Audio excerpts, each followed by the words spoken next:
Yes, everyone, how are you all? Welcome to the class. So students, आज जो हम लोग पढ़ने वाले हैं again little bit in detail ही हम डेफिनेटली पढ़ेंगे. It is related to the blood and its components, right. ये हमारा जो टॉपिक है एक जनरल आपको एक बेसिक कंसेप्ट के हिसाब से भी डेफिनेटली काम में आएगा. और आप जो एग्ज़ाम्स के रिलेटेड स्टडी कर रहे हो, एग्ज़ाम के रिलेटेड प्रिपरेशन कर रहे हो for the different competitive exams also, वहाँ पर भी डेफिनेटली आपको ये सारा मटेरियल काम में आएगा. तो स्टूडेंट्स साथ साथ में ट्राई करो कि यदि आप नोट्स बना रहे हो तो नोट्स भी बनाते रहो along with the listening the video, isn't it. चलिए तो स्टार्ट करते हैं with our today's class. So if I am talking about blood, yes, सभी को पता है कि भाई ब्लड क्या है. एक तरह से लिक्विड टिश्यू है ना, या फिर हम फ्लूइड कनेक्टिव टिश्यू जिसको बोलते हैं. So that is only the blood. Blood की स्टडी कर रहे हैं उसको हम लोग कहते हैं haematology, isn't it. So haematology is a study of blood. So now इसको हम लोग फ्लूइड कनेक्टिव टिश्यू कहते हैं और डेफिनेटली मिजोडर्मल है ओरिजिन में. ब्लड में क्या रहता है? Yes, it consist of what? Protein rich fluid होता है जिसको हम प्लाज्मा कहते हैं. और प्लाज्मा के साथ साथ कुछ फॉर्म्ड एलिमेंट्स होते हैं, that is WBCs, RBCs, platelets, ये सारा चीज़ें रहेगा. ऑल ओवर यदि मैं पीएच की बात करूँ ब्लड का, तो पीएच कितना होता है students? What is the pH of blood? Anyone? यदि जनरली हम बात करेंगे तो ब्लड का पीएच हम लोग देखते हैं, it is nearly 7 point, yes approximate कहूँगी 7.35 या 7.3 to 7.4 हम ले सकते हैं. That means we can say that ये क्या है? वीकली एल्केलाइन है. Am I right? सिमिलरली इसकी स्पेसिफिक ग्रेविटी यदि हम बात करें ब्लड की, तो स्पेसिफिक ग्रेविटी हो जाती है, देखो ये कभी कभी ऐसे क्वेश्चंस है ना डायरेक्टली आ जाते हैं एंट्रेंस एग्जाम में भी. अप्रॉक्सीमेट ये भी मैं कहूँगी 1.06 के करीब होती है. जनरली ये डिपेंड करती है कि रेड सेल्स कितने होते हैं. Yes, it depends on the number of red cells. PH हो गया, स्पेसिफिक ग्रेविटी हो गई. हाँ, ऑस्मोटिक प्रेशर भी आप लोगों को पता हो जाना चाहिए. तो यदि हम इसका ऑस्मोटिक प्रेशर की बात करें तो ऑस्मोटिक प्रेशर हो जाता है 28 mm ऑफ Hg, राइट. तो this is just a basic thing जिस यदि हम बात कर रहे हैं. तो जैसे मैंने कहा कि होल ब्लड हम कहेंगे तो होल ब्लड में प्लाज्मा आता है nearly 55%, right. 55% of the volume जो रहता है पूरे ब्लड का, वो किससे क्या होता है? वो होता है आपका प्लाज्मा. ये देखिए जैसे ये हमने ट्यूब में ब्लड है, उसको सेंट्रीफ्यूज करेंगे यदि, तो सेडिमेंट हो जाता है. जैसे इरिथ्रोसाइट्स आपके सबसे नीचे चले जाएंगे जो कि 45% ऑफ टोटल ब्लड काउंट होता है, और 55% होता है इट इज प्लाज्मा, राइट. उसके बाद में यहाँ पर हमको जो ये वाइट कलर का लेयर मिलता है दैट इज योर ल्यूकोसाइट्स और प्लेटलेट्स जो रहता है, इजंट इट. बहुत ही कम परसेंटेज रहता है, but yes they are also playing a very important role in that case. तो यदि हम टोटल एक नॉर्मल एवरेज 70 kg मैन की बात करेंगे, राइट, जहाँ पर 5600 ml वाला उनका उतना ब्लड उसकी बॉडी में है, सर्कुलेट हो रहा है, तो उसमें वही हम कहेंगे कि 8% ऑफ बॉडी वेट जो रहेगा वो क्या रहेगा? उसमें ब्लड रहेगा, राइट. तो उसी का 55% यानी जितना भी ब्लड है उसका 55% प्लाज्मा ही होता है. तो एक बार इसको हम लोग थोड़ा सा ब्रेक डाउन कर लेते हैं as a form of a flow chart. Students देखो, जब भी आप किसी भी चीज़ को पढ़ रहे हो ना, try to make more and more flow chart. तो यदि मैं होल ब्लड की बात करूँ यहाँ पर, तो होल ब्लड को हम देख सकते हैं कि प्लाज्मा कंटेंट उसमें रहेगा एक, तो जो कि सबसे ज़्यादा रहेगा नियरली 55% जो हमने देखा. और दूसरे होते हैं फॉर्म्ड एलिमेंट्स, राइट. दूसरा होता है फॉर्म्ड एलिमेंट्स. फॉर्म्ड एलिमेंट्स का परसेंटेज होता है नियरली, अब ये 55 रहे, सो 45% हमको फॉर्म्ड एलिमेंट्स मिलेंगे, ठीक है. प्लाज्मा स्टूडेंट्स, जो ब्लड प्लाज्मा होता है, ब्लड प्लाज्मा कैसा होता है? होमोजीनियस फ्लूइड है, पेल येलो कलर का हमको देखने को मिलता है, राइट. और डेफिनेटली एल्केलाइन रहेगा इन नेचर. प्लाज्मा में भी अलग अलग चीज़ें रहती है। क्या क्या रहेगा ब्लड प्लाज्मा में? सबसे इम्पॉर्टेंट होता है that is your plasma proteins, isn't it? So plasma proteins होते हैं जो कि बहुत इम्पॉर्टेंट रोल प्ले करते हैं। नियरली 77% हमको प्लाज्मा प्रोटीन्स देखने को मिलते हैं। फिर सबसे ज़्यादा जो होता है वो होता है वाटर, है ना? 92% जितना वाटर रहेगा, और बचा कितना? 92 और 97 हो गया, तो नियरली 1% जो रहता है वो रहेंगे, हम कहेंगे कि जो दूसरे सल्यूट्स रहते हैं, इजंट इट, वो बनाते हैं 1%। तो इस तरह से हमारा प्लाज्मा जो है, इसमें ये तीनों चीज़ें मेनली हमको देखने को मिलती है, ठीक है। अब जो प्लाज्मा प्रोटीन्स हैं, 3 इंपॉर्टेंट प्लाज्मा प्रोटीन्स हमको पता रहने चाहिए। एक तो है एल्ब्यूमिन, राइट, दूसरा हो जाता है ग्लोब्यूलिन, और तीसरा कौन सा होता है? तीसरा होता है बच्चों फाइब्रिनोजन, राइट।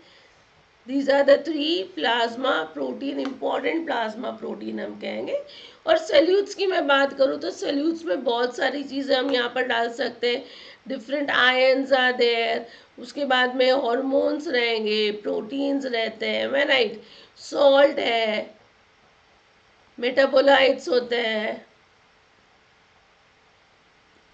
उसके बाद में different nutrients are there, gases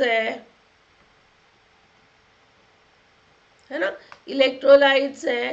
तो ये सारी चीज़ें हम गिन लेंगे किसमें? This will be there in the 1% जो कि आपका सैल्यूट रहेगा प्लाज्मा में, ठीक है। अब आता है द नेक्स्ट पार्ट जो कि 45% होता है, that is nothing but the formed elements. अब फॉर्म्ड एलिमेंट्स में हमको क्या क्या देखने को मिलते हैं? फॉर्म्ड एलिमेंट्स में स्टूडेंट्स हमको एक तो है जो सबसे इम्पोर्टेंट है RBC, red blood cells, right. उसके बाद में आता है WBC, that is white blood cells, और तीसरा है प्लेटलेट्स, ठीक है। इनको हम डिटेल में डेफिनेटली देखेंगे। आरबीसीज के लिए मैं बिल्कुल एक अलग सा क्लास लूँगी जहाँ पर हम उसको और डिटेल में देखेंगे। बट हाँ, यदि मैं WBCज की बात करूँ, WBCज को हम फिर से 2 पार्ट में डिवाइड कर सकते हैं।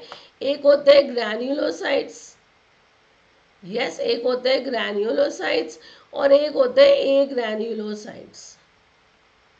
ये साइटोप्लाज्म में ग्रैन्युल्स प्रेजेंस और एब्सेंस के बेसिस में हम बोल रहे हैं, राइट। ग्रैन्युलोसाइट्स में आ गए हमारे क्या क्या आ जाएगा? Neutrophil, then eosinophil, and the third is your basophil, am I right? एक ग्रैन्युलोसाइट को फिर से हम लोग डिवाइड कर सकते हैं एज व्हाट? इसको हम लोग और डिवाइड कर सकते हैं लिम्फोसाइट्स, और कौन सा हो गया दूसरा आपका? मैक्रोसाइट और monocyte, right. Macro and monocyte जो हम ले लेंगे। लिम्फोसाइट में again T lymphocytes, B lymphocytes, आप सबको पता है जब हम इम्यूनोलॉजी पढ़ेंगे, इम्यूनोलॉजी में बहुत इंपॉर्टेंट रोल प्ले करते हैं टी सेल्स, बी सेल्स यहाँ पर, इजंट इट? तो वो आ जाएगा मेरा अग्रैनुलोसाइट। तो इस तरह से एक होल ब्लड हम बात करेंगे कि ये सारी चीज़ें हम ब्लड में देखते हैं, और इनके बारे में हमको आज थोड़ा सा पढ़ना है, ठीक है। तो सबसे पहले यदि हम बात करें तो प्लाज्मा प्रोटीन्स जो होते हैं, जो कि मैंने कहा बहुत ही इंपॉर्टेंट रोल प्ले करते हैं, इसमें सबसे इम्पॉर्टेंट है, मेन है एल्ब्यूमिन, ठीक है।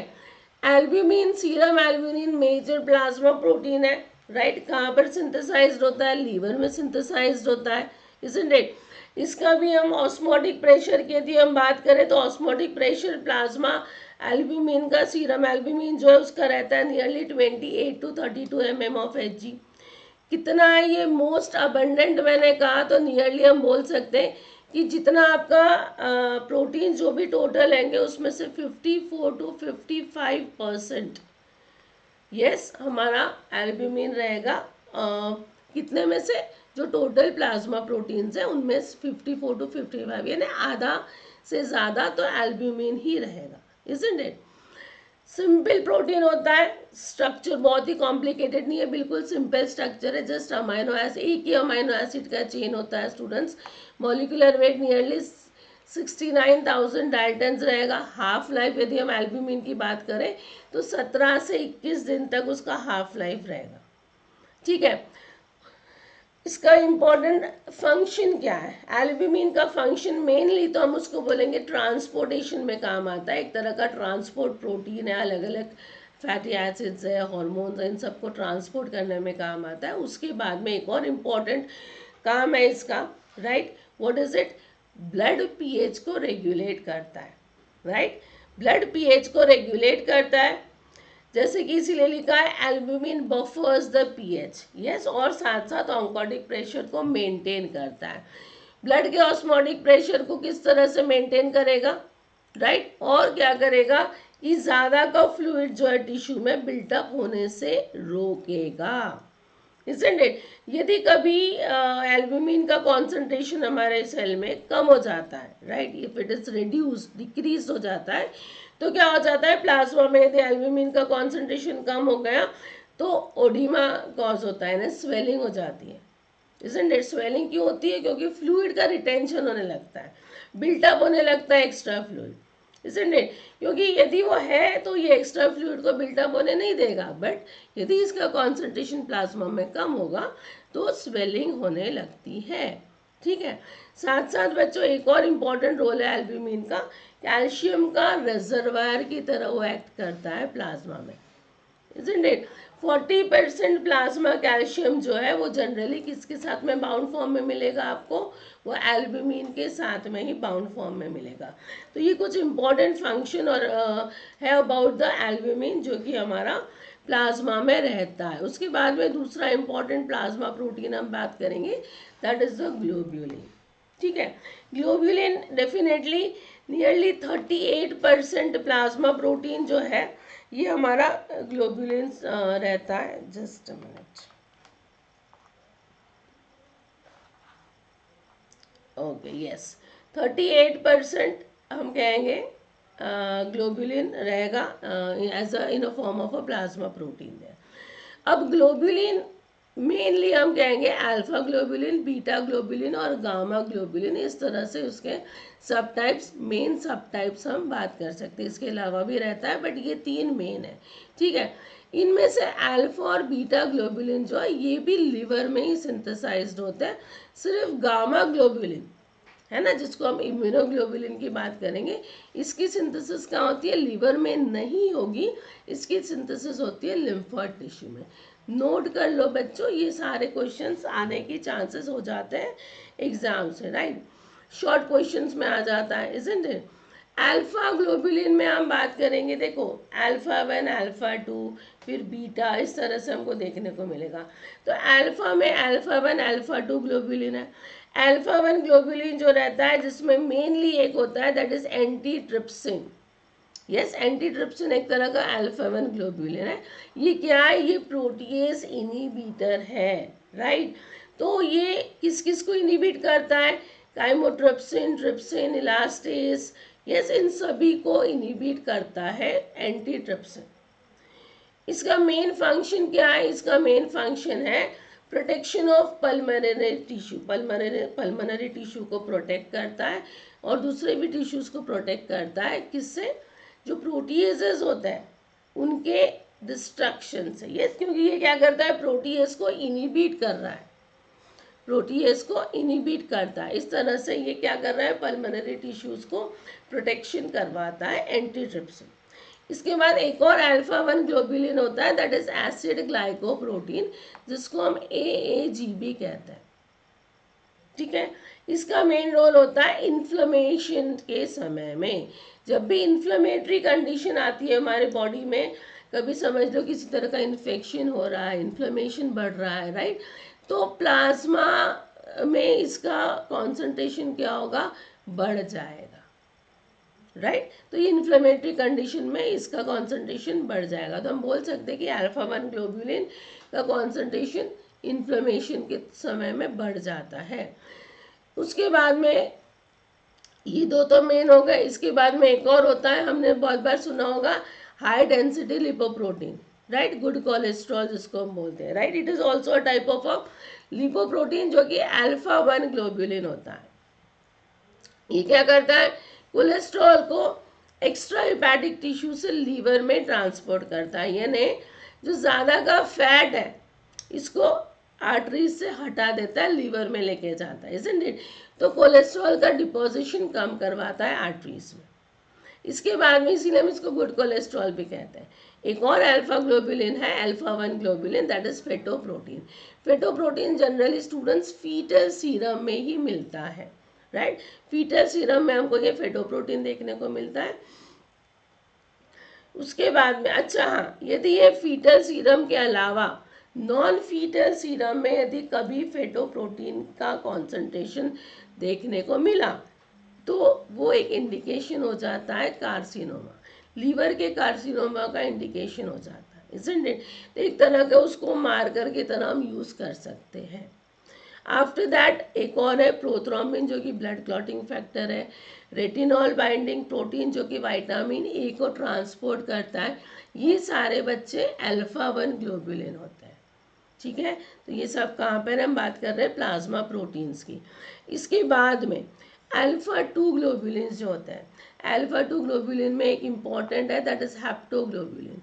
हैप्टोग्लोबुलिन क्या करता है, ये हीमोग्लोबुलिन के साथ में कंबाइन करता है और उसको वहाँ से सर्कुलेशन से हटाएगा, ठीक है। एक और आपका अल्फा 2 ग्लोबुलिन है मैक्रोग्लोबुलिन।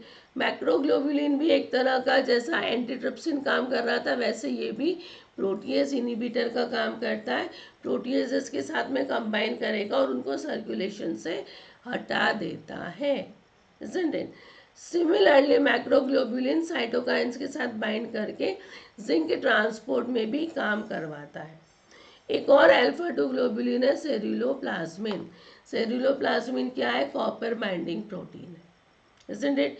फिर इरिथ्रोपाइटिन हमको पता है जो कि इरिथ्रोपाइसिस में काम करता है, किडनीज में सिंथेसाइज्ड होता है, ये भी अल्फा 2 ग्लोबुलिन है। और स्यूडोकोलिनेस्टेरेज जो कि एक फंक्शनल एंजाइम है, प्लाज्मा में प्रेजेंट होता है, एसिटिल कोलिन को हाइड्रोलाइज करवाता है। कॉलिन ईस्टरेज आई थिंक सभी को पता है, राइट। तो ये भी क्या है, ये भी अल्फा 2 ग्लोबुलिन है। तो ये हो गया अल्फा 1 और अल्फा 2 ग्लोबुलिन की बात, राइट। तो हम बोल सकते हैं कि इनके फंक्शन बेस के हिसाब से सभी के फंक्शंस मैंने आपको बता दिए। आफ्टर दैट बीटा ग्लोबुलिन, जो बीटा ग्लोबुलिन है स्टूडेंट्स, यहाँ पर transferrin is one of the important beta globulin. सभी को पता है ट्रांसफेरिन का काम क्या है, आयरन के ट्रांसपोर्ट में काम करता है। आयरन को यदि बाहर बॉडी में कहीं पर भी जाना है तो उसका दोस्त कौन है, transferrin, isn't it? After that जो कॉम्प्लीमेंट प्रोटीन्स होते हैं, कॉम्प्लीमेंट पाथवे का complement protein 3 again that is also a type of beta globulin, phagocytosis में काम करता है।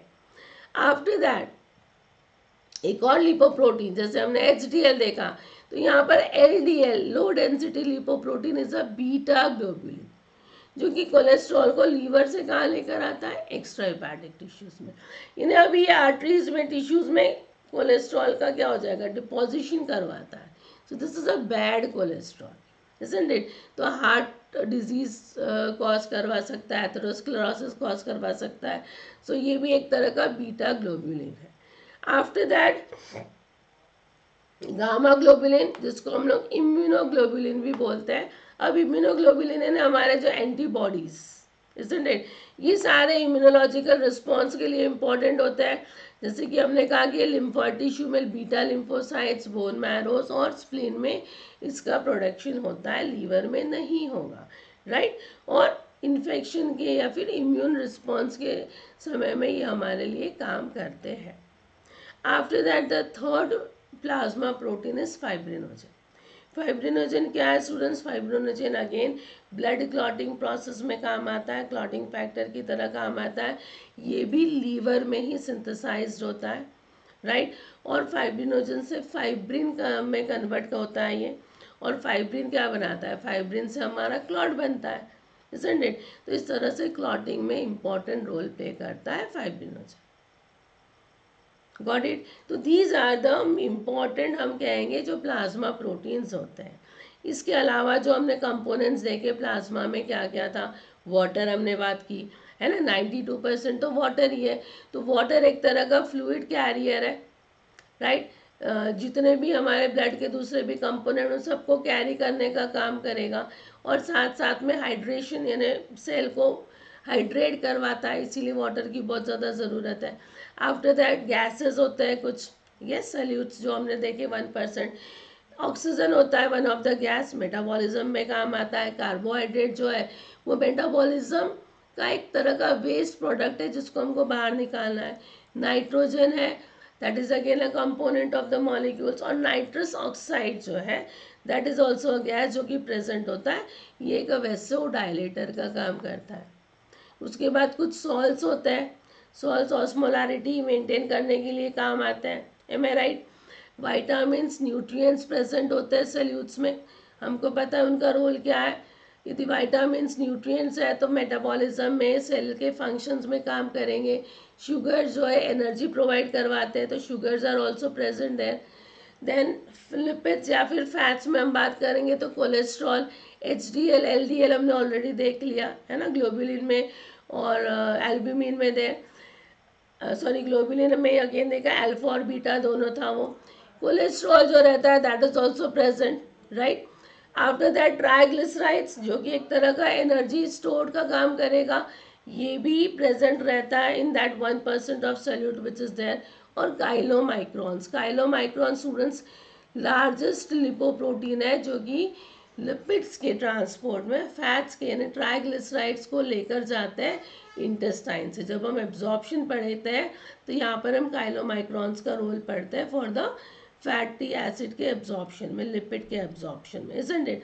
तो ये सारी चीज़ें हम बोल सकते हैं कि कहाँ पर होता है स्टूडेंट्स, हमारे ब्लड में रहेगा। अगेन कंपोनेंट्स ऑफ ब्लड, तो देखो कंपोनेंट्स ऑफ ब्लड में हमने ब्लड सेल्स तो देखे जो फॉर्म्ड एलिमेंट्स हैं, राइट। इनको अभी हम थोड़ा सा डिटेल में देखेंगे।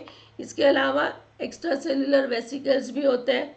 एंटीबॉडीज हमने देख लिए, प्रोटीन्स, हार्मोन्स, राइट। फैट्स में कोलेस्ट्रॉल्स आ गए, लिपोप्रोटीन्स होते हैं, काइलोमाइक्रॉन्स हमने देख लिया, isn't it. Clotting factors, growth factors, right. EPO आपका इरिथ्रोपाइटिन, अगेन वाइटामिन, शुगर्स, ये सारी चीज़ें। ये देखो लार्जर से स्मॉलर यदि हम बात करें तो दीज आर ऑल स्मॉलर, यहाँ से बड़े से छोटा दिख रहा है हमको, तो ये सारे components of bloods are present है। Got it. तो आफ्टर दैट स्टूडेंट्स यदि ये हमारा क्लियर हो जाता है तो इसके बाद में हम देख सकते हैं कि फॉर्म्ड एलिमेंट्स आता है बचा हुआ है प्लाज्मा के बाद में। बट फॉर्म्ड एलिमेंट्स को देखने से पहले ये फॉर्म्ड एलिमेंट्स कैसे बन रहे हैं ये भी पढ़ना ज़रूरी है, तो इसको भी एक बार जस्ट गो थ्रू कर लेते हैं। So for that first of all we will see hemopoietic stem cells, right.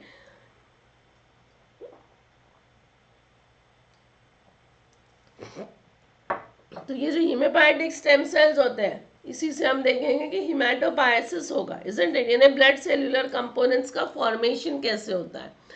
तो बच्चों सबसे पहला हम बात कर सकते हैं कि ये जो ब्लड सेल्स होते हैं ये स्टेम सेल्स एक तरह के, यस कहाँ पे फॉर्म होते हैं, बोन मैरो में, ठीक है। सिंगल एक स्टेम सेल से फॉर्म होते हैं और ये स्टेम सेल्स को हम कहते हैं हेमोपोएटिक स्टेम सेल्स जो कि प्लूरीपोटेंट होता है। So that's why we call it as a pluripotential hemopoietic stem cells, right. Pluripotent है यानी यहाँ से दूसरे जितने भी तरह के अलग अलग सेल्स हैं, राइट, जो ब्लड सेल्स हैं ये सारे इससे डिराइव्ड हो गए। सो हेमोपोएटिक स्टेम सेल से हमारे दूसरे सेल्स डिराइव्ड होने वाला है दूसरे ब्लड सेल्स, राइट। अब ये सारे बोन मैरो सेल्स हैं, राइट, जो कि डिफ्रेंशिएट होगा HSC आगे जाके और वो क्या बनाएंगे, प्रोजेनाइटर सेल्स जो कि कमिटेड स्टेम सेल्स होते हैं। अब ये कमिटेड हो जाते हैं कि भाई हम पर्टिकुलर सेल्स को यहाँ से बनाएंगे, isn't it? Lymphoid progenitor, myeloid progenitor cells जो होते हैं ये कमिटेड स्टेम सेल्स हो जाते हैं, isn't it? अब ये कमिटेड स्टेम सेल से या फिर प्रोजेनाइटर सेल से हमको अलग अलग तरह के सेल्स मिलेंगे, जैसे कि मेगाकैरियोसाइट्स मिल रहा है, लिम्फोसाइट्स है, इरिथ्रोसाइट्स है, इओसिनो, बेसोफिल्स, isn't it? आप यहाँ पर देख सकते हो, ये देखो ये हमारा दिख रहा है, हमारा ये HSC जो होता है, यस HSC से हमारे कमिटेड स्टेम सेल्स बनेंगे, that is progenitor cells. Progenitor cells हम आप देख सकते हो इरिथ्रोसाइट्स, राइट, इरिथ्रोसाइट्स हमारे बन रहे हैं। उसके बाद में मेगा कैरियोसाइट से मेरे प्लेटलेट्स बन रहे हैं, isn't it?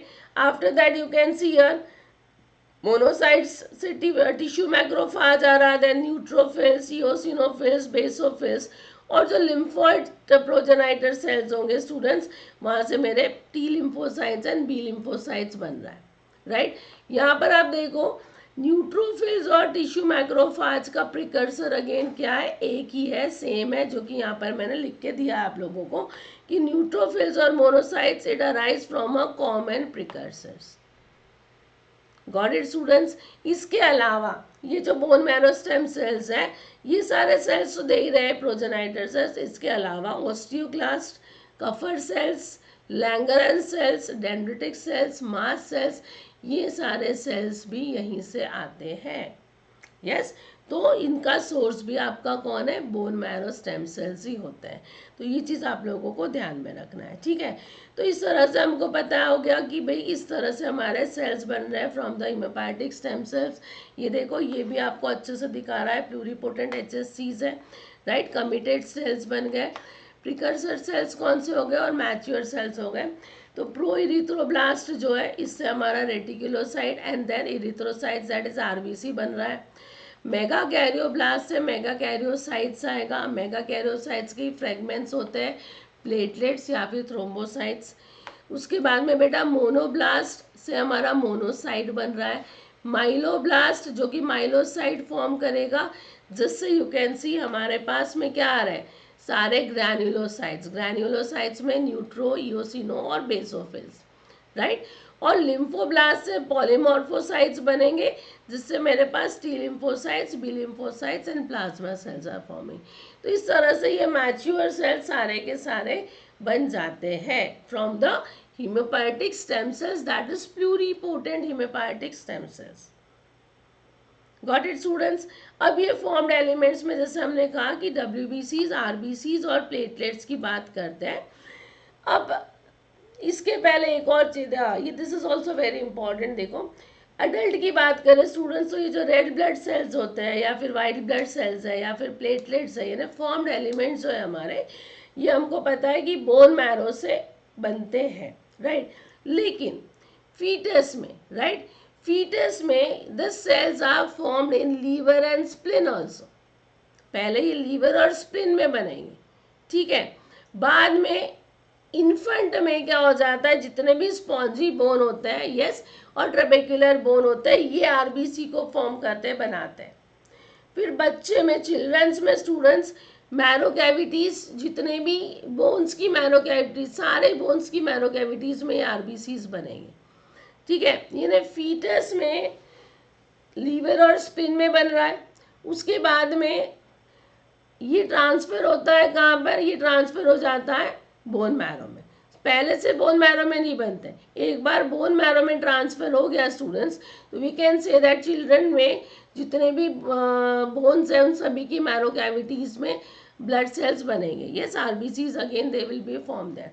जैसे जैसे बच्चा बड़ा होता है, राइट, प्यूबर्टी या फिर एट द एज ऑफ 20 के आसपास हम बात करेंगे, जो मैरो कैविटीज होती है लॉन्ग बोन की, एक्सेप्ट अपर ह्यूमेरस और फीमर, इनको छोड़ दो, तो दूसरी सारी लॉन्ग बोन्स की मैरो कैविटीज इनएक्टिव हो जाती है for the formation of the cells, ठीक है। उसके बाद और आगे जैसे जैसे अडल्ट एज बढ़ते जाएगी स्टूडेंट्स, ये RBC का प्रोडक्शन मैरोज में कैविटीज में कम होने लगता है, लिमिटेड हो जाता है। कहाँ कहाँ लिमिटेड हो जाता है, वो हो जाता है सिर्फ वर्टिब्रा में होगा, स्टर्नम, रिब्स और प्रॉक्सिमल एंड जो होता है लॉन्ग बोन्स के। तो आप देख सकते हो यहाँ पर 70 ईयर्स की एज तक जाते जाते ये जो बोन्स बन रहे हैं, ये कहाँ पर बन रहा है, ये आपका वर्टिब्रा, स्टर्नम, रिब्स पे ही हमको दिख रहे हैं ज़्यादातर, राइट। टीबिया में यू कैन सी 20 ईयर्स के बाद में टीबिया में फॉर्मेशन रुक जाता है, नहीं होता है वहाँ पर, राइट। फिर फीमेल में हम बोल सकते हैं कि इट वुड बी नियरली कहाँ तक, up to the age of 50 और 60 you can take it, after that वहाँ पर भी वो कम हो जाएगा, राइट। तो इस तरह से आपको ये इम्पोर्टेंट है, ध्यान में रखना है कि विद द एज क्या हो रहा है, जो बोन्स फॉर्मेशन है, सॉरी सेल्स फॉर्मेशन है, तो ये सारे बोन्स में ना होते होते लिमिटेड होने लगता है with specific bones there only. I think this is clear, तो यू शुड रिमेंबर दिस। अब इसके अलावा एक और इम्पॉर्टेंट चीज़ है कि जो आरबीसी और डब्ल्यूबीसी का जो फॉर्मेशन हो रहा है स्टूडेंट्स, इजंट इट, ये किस तरह से होता है। जब भी ये आरबीसी डब्ल्यूबीसी फॉर्म हो रहे हैं मैरो में, बोन मैरो में, तो 75% सेल्स जो होते हैं, राइट, ये बिलोंग करते हैं डब्ल्यूबीसी में, ठीक है, और सिर्फ 25% सेल्स जो कि मैच्योर होते हैं एज अ रेड सेल्स। यानी जब ये सेल्स बन रहे हैं तो 75% WBCs बन रहे हैं और आपका 25% मैच्योर हो रहा है as a red cells. Got it. लेकिन जब हम सर्कुलेशन में देखते हैं तो सर्कुलेशन में कौन से सेल्स ज़्यादा होते हैं, सर्कुलेशन में आरबीसी ज़्यादा होते हैं, 500 टाइम्स ज़्यादा होते हैं एज कंपेयर टू WBC। ये क्यों होता है, ये इसके लिए होता है मेरे बच्चों, बिकॉज जो एवरेज लाइफ स्पैन होता है WBC का वो बहुत कम है एज कंपेयर टू आरबीसी। तो आरबीसी रह जाते हैं और WBC का लाइफ स्पैन कम होने के कारण, शॉर्ट होने के कारण वो कम हो जाते हैं, जबकि बनते ज़्यादा है। Got it. तो ये भी बहुत इंपॉर्टेंट है, ये आपको ध्यान में रखना चाहिए ये statements. I think this is clear everyone. Now if I am talking about RBCs formed elements की हम बात कर रहे हैं, तो आरबीसीज को जनरली हम देखते हैं बायकॉनकेव शेप का होता है, इजंट इट।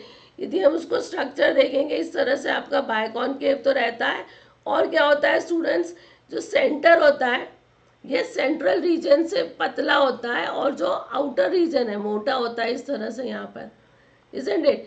उसका आप डायमीटर देखोगे तो नियरली 7.8 माइक्रोमीटर का होता है, थिकनेस होती है 2.5 माइक्रोमीटर जितनी, कहाँ पर, जो सबसे ज़्यादा थिकेस्ट पॉइंट रहेगा वहाँ पर उतना रहेगा, और सेंटर में, राइट, 1 माइक्रोमीटर जितना थिन रहेगा। Got it. और यदि एक आरबीसी की बात करें तो हर एक आरबीसी में कितना हीमोग्लोबिन होता है, हर एक आरबीसी के पास 29 पिकोग्राम्स ऑफ हीमोग्लोबिन नॉर्मली कैरी करता है।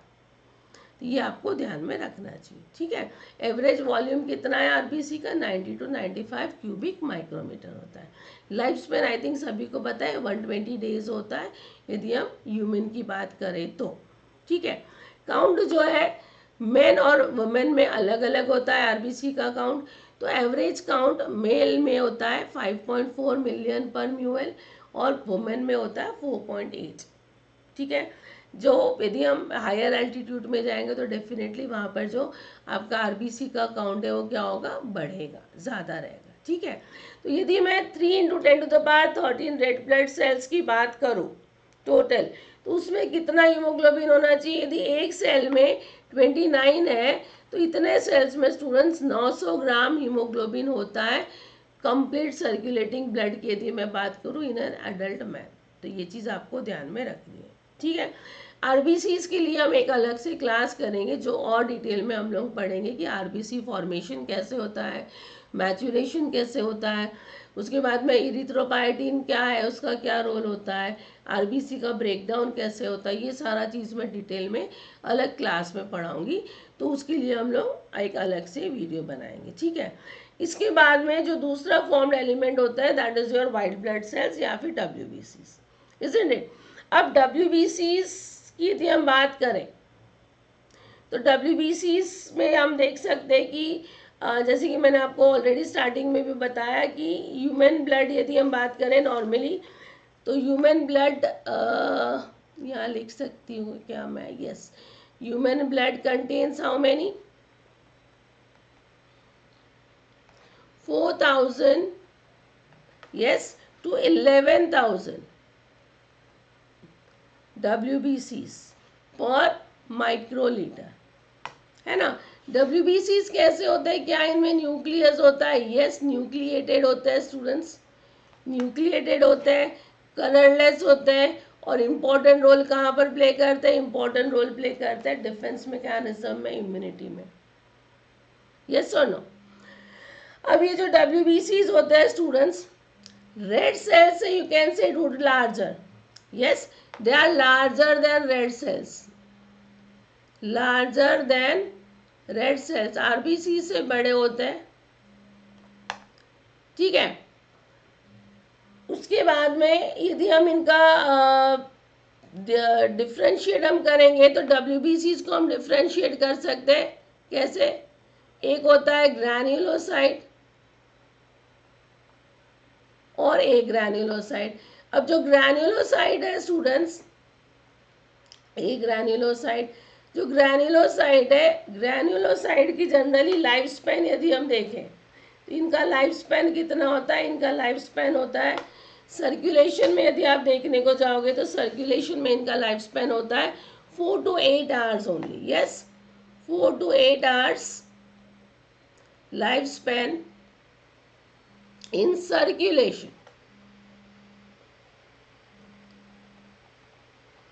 ठीक है, एंड इसके बाद में अनदर 4 to 5 डेज, 4 से 5 दिन और वो रह सकते हैं टिश्यूज में। यस, टिश्यूज में और 4 से 5 दिन ये जाके रह सकते हैं जहाँ पर इनकी ज़रूरत होती है, बट ये सर्कुलेशन में सिर्फ कुछ घंटे ही रहते हैं, 4 से 8 घंटे। आई think this is clear all of you, right? अब ये ज़्यादा से ज़्यादा 4 to 5 डेज मैं कह रही हूँ, उसको बाद में उसको वो कम भी हो सकता है, but yes it is like that.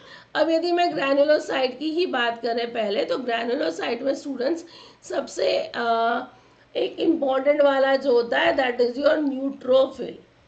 Got it? Now neutrophils जो होते हैं मोस्ट अबंडेंट ग्रैनुलोसाइट्स है, राइट? इसको मैं बोल सकती हूँ मोस्ट अबंडेंट ग्रैनुलोसाइट है।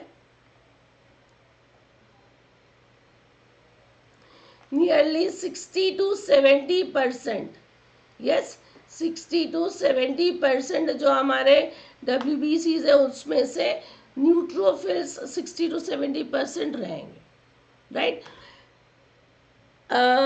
यदि हम इसकी और बात करें तो ये मल्टी लोब्ड हम बोल सकते हैं इनको। यस, मल्टी लोब न्यूक्लियस होता है, मल्टी लोब्ड न्यूक्लियस होता है। यानी मैं 3 to 5 lobes you can take it out. Yes, nucleus could be 3 to 5 lobes would be there, multi-lobe nucleus हम कहेंगे इसको, इसीलिए हम पॉलीमॉर्फो न्यूक्लियर भी बोलते हैं। क्यों बोला जाता है पॉलीमॉर्फो न्यूक्लियर? ल्यूकोसाइट्स देयर, क्यों? बिकॉज जैसे जैसे एज बढ़ती है स्टूडेंट्स, जो नंबर ऑफ लोब्स है ना वो भी बढ़ते जाते हैं, राइट? जैसे जैसे ओल्डर होते जाता है सेल वैसे, ठीक है? जो ग्रैन्यूल्स होते हैं यहाँ पर, ग्रैनुलोसाइट्स है तो ग्रैन्यूल्स होंगे, तो ग्रैन्यूल्स कैसे होते हैं? स्मॉल इवनली डिस्ट्रीब्यूटेड ग्रैन्यूल्स होते हैं, इवनली डिस्ट्रीब्यूटेड ग्रैन्यूल्स होते हैं।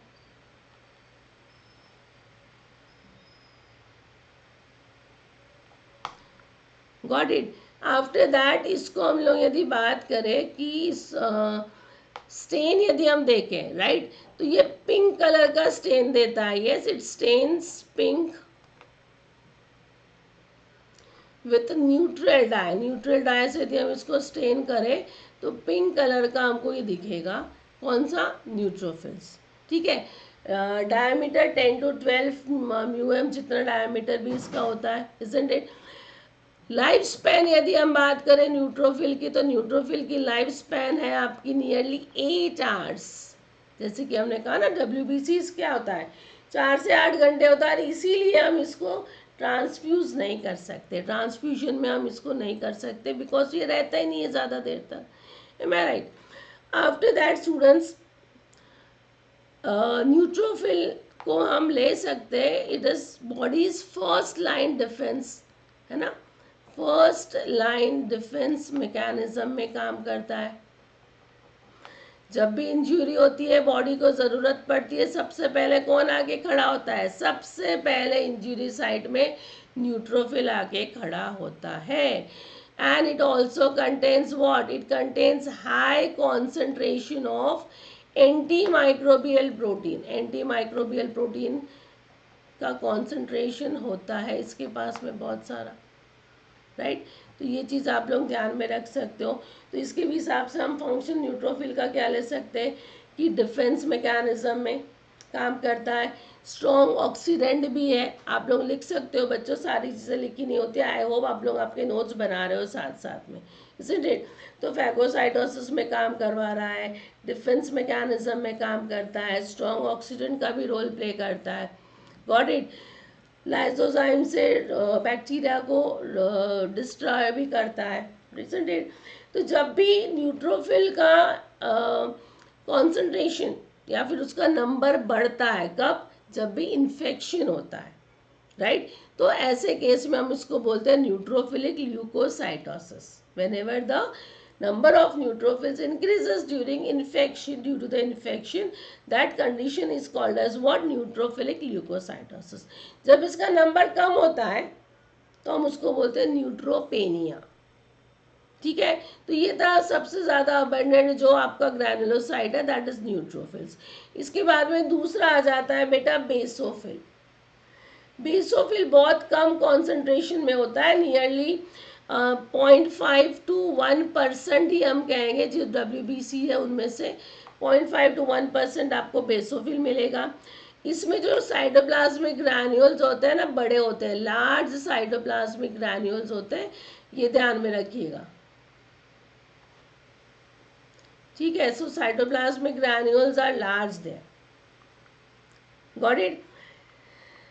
द डायमीटर भी नियरली 8 to 10 माइक्रो म्यूएम हम ले सकते हैं इसको, राइट। अब न्यूक्लियस की यदि मैं बात करूँ तो न्यूक्लियस स्टूडेंट्स इंडिस्टिंक्ट न्यूक्लियर लोब देखने को मिलता है, एकदम से प्योरली पूरा अलग अलग ऐसे लोब्स हमको नहीं देखने को मिलते, इंडिस्टिंक्ट न्यूक्लियर लोब हमको देखने को मिलेगा। हाँ, यदि इसको स्टेन करे स्टूडेंट्स तो ये बेसोफिल जो है ये स्टेन करता है deeply with blue basic dye. इन्हें बेसिक डाई यूज करेंगे तो डीप ब्लू कलर का आपको स्टेन मिलेगा बेसोफिल से, राइट। एक और इम्पोर्टेंट चीज बेसोफिल स्टूडेंट्स, इसमें जो रहता है मेनली इट कंटेन्स हिस्टामिन, ये बहुत इंपॉर्टेंट है। It contains what? Histamine. Histamine हमारे को एलर्जिक कंडीशन में काम आ रहा है, एलर्जिक रिएक्शन में, right. As well as heparin भी होता है जो कि एक तरह का एंटी कोएगुलेंट है, इसंट इट। साथ साथ में सीरोटोनिन भी सीक्रेट करता है, yes it also secret serotonin.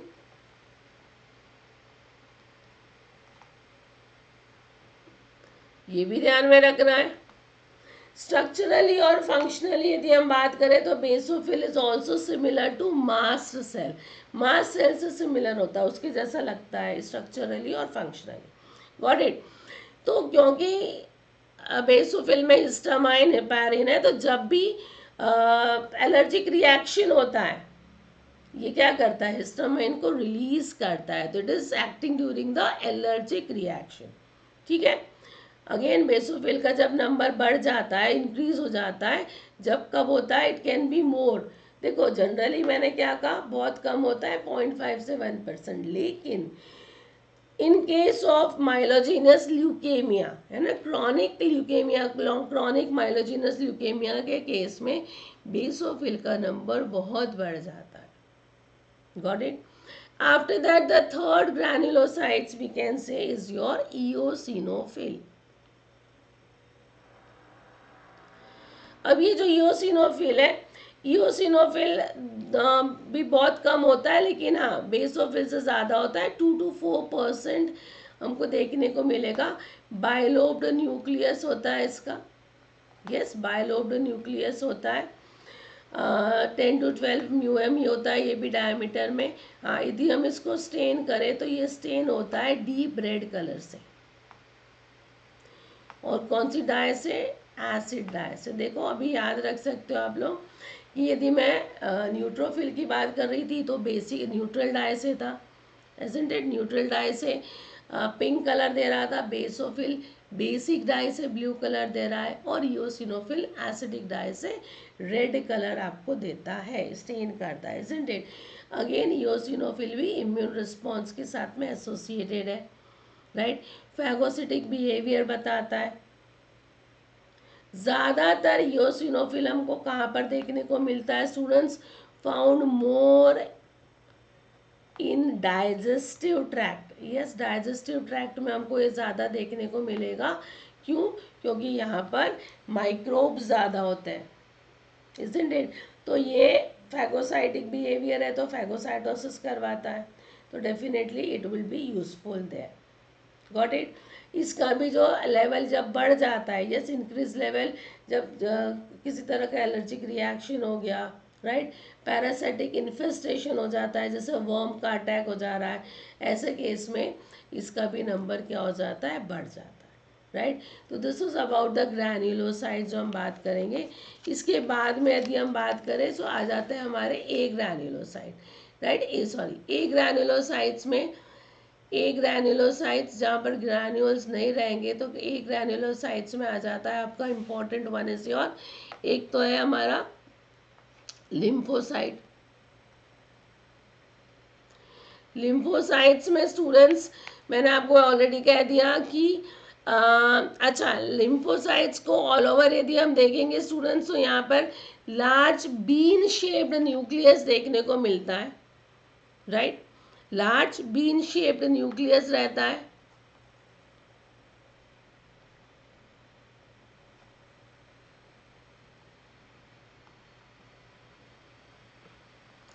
Six to 9 म्यूएम होता है डायमीटर में स्टूडेंट्स। इसको हम डिवाइड कर सकते हैं as a T and B lymphocyte, yes, T lymphocytes और बी लिम्फोसाइट्स।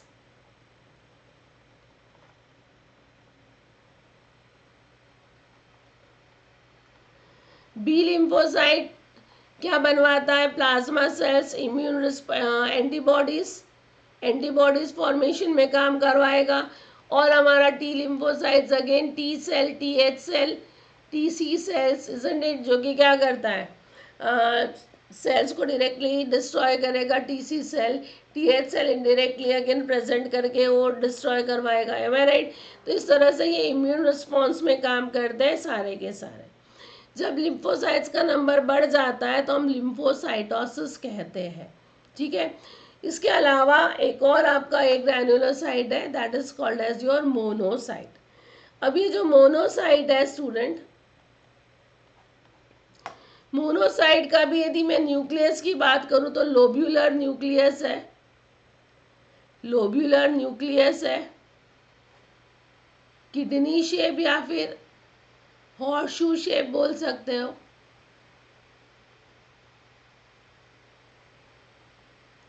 ठीक है। मोनोसाइट में एक और इंपॉर्टेंट पॉइंट लिख लो कि it is a largest WBC, yes, monocyte कैसा है? लार्जेस्ट डब्ल्यूबीसी, जिसकी साइज हम बोल सकते 16 से 22 म्यूएम डायमीटर रहेगी, ठीक है। नेचर अगेन ये भी फैगोसाइटिक है, फैगोसाइटोसिस में काम करता है, फैगोसाइटिक नेचर है। इन्फेक्शन के समय में इसका भी कॉन्सेंट्रेशन, इसका भी नंबर बहुत बढ़ जाता है, गॉट इट? अच्छा, अब ये कितने समय तक रहेगा, राइट? तो मोनोसाइट का मैं यहाँ पर लिख रही हूँ थोड़ा सा, नियरली ये 10 to 12 आवर्स रहता है स्टूडेंट्स ब्लड में,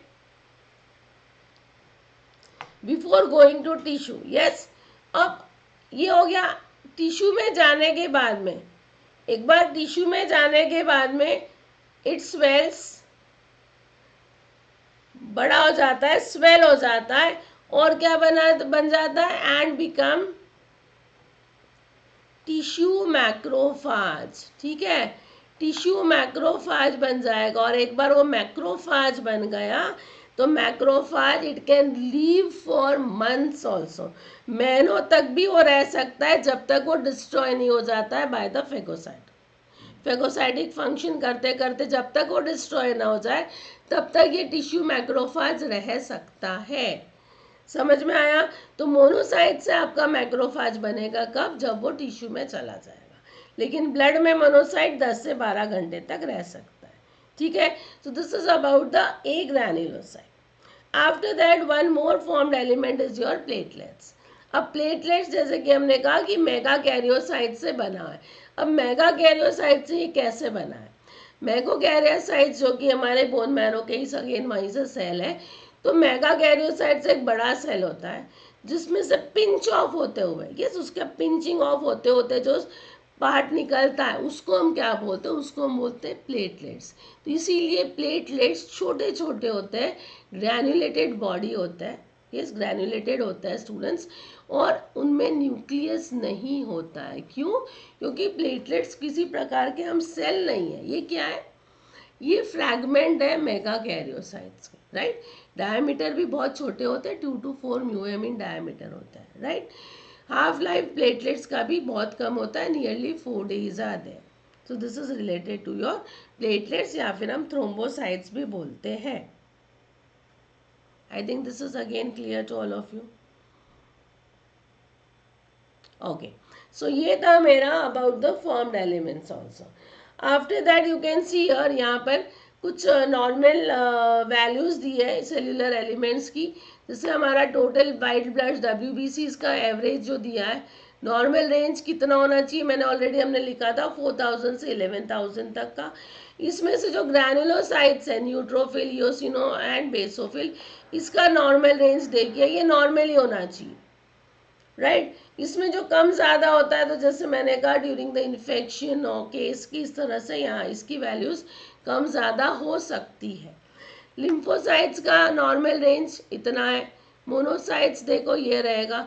इरिथ्रोसाइट्स मेल और फीमेल में अगेन एवरेज इतना रहता है। Now it depends on the range जो रहेगा, it will depend on the particular woman, male और फीमेल। और प्लेटलेट का भी आपका नॉर्मल काउंट इतना होना चाहिए, ठीक है। तो ये चीज़ कभी कभी एग्ज़ाम में भी आ सकती है, अदरवाइज हमारे लिए, हमारे इंफॉर्मेशन के लिए भी ये सारी चीज़ें ज़रूरी है। तो ये चीज़ हो जाती है हमारी about the cellular elements that are there. After that एक और पार्ट आता है कि बहुत बार क्वेश्चन आता है कि भाई बट चलो प्लाज्मा हो गया, सीरम क्या है, प्लाज्मा और सीरम में फ़र्क क्या है। तो प्लाज्मा और सीरम में फ़र्क यही है बच्चों कि यदि मैंने ब्लड को, यस, प्लाज्मा यानी हमारा क्या हो रहा है, वहाँ पर ब्लड क्लॉट हो गया। यदि ये क्लॉट हुआ ब्लड में से क्लॉट को आप हटा दो, क्लॉट को निकाल दो, तो जो भी सारी चीज़ें वहाँ पर है वो क्या हो जाएगी, वो हो जाएगी सीरम, है ना। तो सीरम यानी क्या है, प्लाज्मा के ही तरह का वही कॉम्पोजिशन है, सिर्फ प्लाज्मा से यदि मैं क्लॉटिंग फैक्टर्स को रिमूव कर दूँ, यस, हमारे सेल्स को रिमूव कर दूँ, कौन से हमारे ब्लड सेल्स को रिमूव कर दूँ, राइट, तो मेरा क्या बन जाएगा, सीरम बन जाएगा। और स्पेसिफिकली कौन सा clotting factor, fibrinogen, then clotting factor 2, 5, 8, ये सारे प्लाज्मा में, सॉरी, सीरम में नहीं रहते हैं, क्योंकि ये सारे क्लॉट फॉर्म में क्या करते हैं, इंपॉर्टेंट होता है। और साथ साथ एक और चीज़ एक्स्ट्रा ज़्यादा की होती है सीरम में, दैट इज सीरोटोनिन। ये सीरोटोनिन का कंटेंट ज़्यादा होता है इसमें, ठीक है। तो सीरम में क्या होता है, सीरम का कंपोजिशन प्लाज्मा जैसे ही होता है, except the clotting factors like fibrinogen 2, 5, 8, right, and there will be a high serotonin concentration. साथ साथ में सीरम में सेल या फिर सेलुलर कंपोनेंट्स भी नहीं होते हैं, प्रोटीन्स होता है। जैसे हमने प्लाज्मा प्रोटीन्स की बात करें तो एल्ब्यूमिन ग्लोबुलिन होता है, फाइब्रिनोजन नहीं रहेगा, ठीक है। इलेक्ट्रोलाइट्स होते हैं, मिनरल्स होते हैं, ये सारी चीज़ें होती है, यस। एनर्जी सोर्स के कारण ग्लूकोज भी होता है, हॉर्मोन्स भी होते हैं, गॉट इट। सिर्फ क्या नहीं होता है स्टूडेंट्स, ध्यान में रखोगे, सेल कंपोनेंट्स नहीं होते और आपके क्लॉटिंग फैक्टर्स नहीं होता है। इतना निकाल दो तो आपका ये क्या हो जाएगा, सीरम बन जाएगा, ठीक है। So this is what is the difference between the serum and the plasma. I think this much is clear to all of you. तो ये हमने एक आज बेसिक देखा था ब्लड और ब्लड के कंपोनेंट्स। अब इसके बाद में जो हम नेक्स्ट पढ़ेंगे, मैंने जैसे कहा कि रेड ब्लड सेल्स को थोड़ा सा डिटेल में हम लोग देखेंगे कि आरबीसीज का क्या होता है, किस तरह से बन रहा है, मैचुरेशन क्या हो रहा है, but that we will discuss in the next class, yes, next video में हम डिस्कस करेंगे। इसके बाद में आपका ब्लड ग्रुपिंग, है ना, दैन आपका ब्लड क्लॉटिंग, यस, उसके सारे मैकेनिज्म, हीमोग्लोबिन, ये सारा रिलेटेड टू द ब्लड मैं आप लोगों को कराऊंगी। बट यस, पेशेंटली फॉलो कीजिए, वीडियो जो भी आ रहा है उसको आप लोग ध्यान से सुनिए, साथ साथ में जितना नोट्स बना सकते हो नोट्स बना लो, राइट। और चैनल को यदि सब्सक्राइब नहीं किया है तो सब्सक्राइब कर लीजिए स्टूडेंट्स, क्योंकि हम लोग related to your life sciences सारी चीज़ें पढ़ने वाले हैं with the theory classes as well as the question practice sessions and all, सिर्फ बहुत सारी चीज़ें रहेगी। सो यदि अभी तक चैनल को सब्सक्राइब नहीं किया है तो सब्सक्राइब कर लीजिए, लिंक्स को ज़्यादा से ज़्यादा शेयर कीजिए, सेशन को लाइक कीजिए यदि आपको पसंद आ रहा है। यदि कुछ आपको कमेंट देने हैं या फिर कुछ आपको बताना है कि there should be something, you can just give me the, आप मुझे कमेंट में बॉक्स में कमेंट कर सकते हो। कुछ डाउट है तो भी आप कमेंट कर सकते हो, I'll try to solve that also, isn't it? So I think we'll stop here. Thank you very much. Yes, see you very soon in the next video. Till then, all of you, bye bye, take care, and yes, keep studying. Bye, all of you.